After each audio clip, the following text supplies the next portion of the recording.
Shalom, shalom, call Lam La Yahweh, Ba'ashem Yahushai, Ba'ashem Ka'akadash, double honors to the elders and the apostles of GMS. Lord, willing us to edifying, shalom to your acumen in the faith and truth and sincerity, doing the work. Lord, willing us to this lesson is edifying and straight to the point. The title of this lesson is going to be pretty much eating etiquette and surrounding what Paul was teaching about eating etiquette and what the scriptures teach.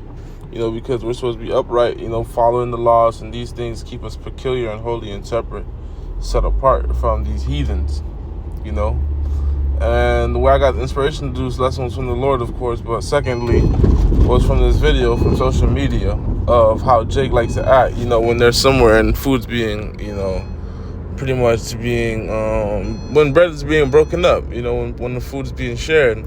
Even though this is exaggerated, you should be able to pull out, the meat from the bone. You should see, that is how Jake acts, and that's how you should be.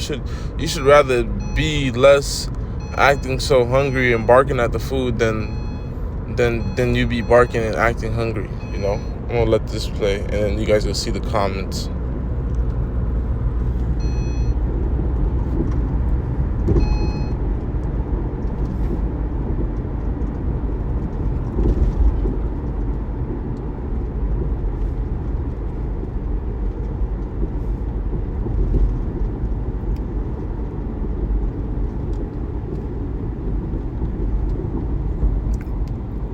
Now, if you see the comments, it says doing everything but trying to look greedy. That's right, because you don't want to look greedy, man. We're going to get the book of 1 Corinthians chapter 11. And, this is the writings of Paul speaking unto the church of Corinth, because they had a spirit that was, more rambunctious, more lively, They just had it popping, per se. Corinth could be likened unto America, with the spirits of those brothers that were there.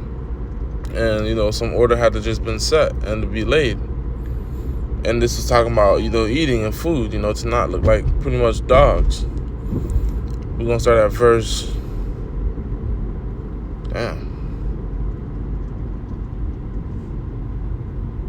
Bear with me.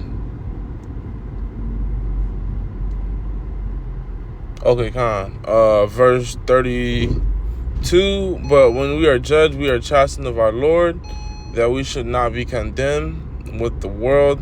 Wherefore, my brethren, when ye come together to eat, tarry one for another. If any man hunger, let him eat at home, that ye come not together unto condemnation, and the rest I will set in order when I come.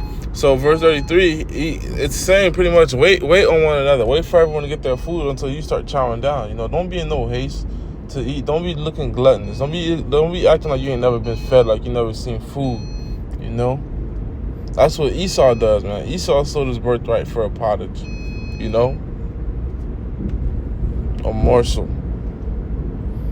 Verse 34 says, if any man hungry, let him eat at home. So if you extra hungry, if you're a brother, you love to eat. Eat a little bit extra at home, so when you get to the banquet or whatever, you're not all over the food. You're not drooling. Eat enough to keep you keeping your wits.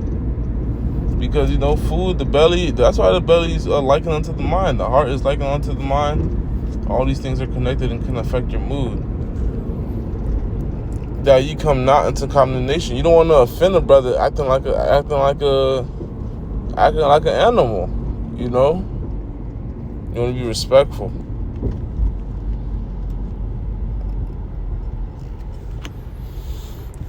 Ecclesiasticus, or Sirach, chapter 32, verse 1. If thou be made by the master of a feast, if thou be made the master of a feast, lift not thyself up, but be among them as the rest. Take diligent care of them and go sit down.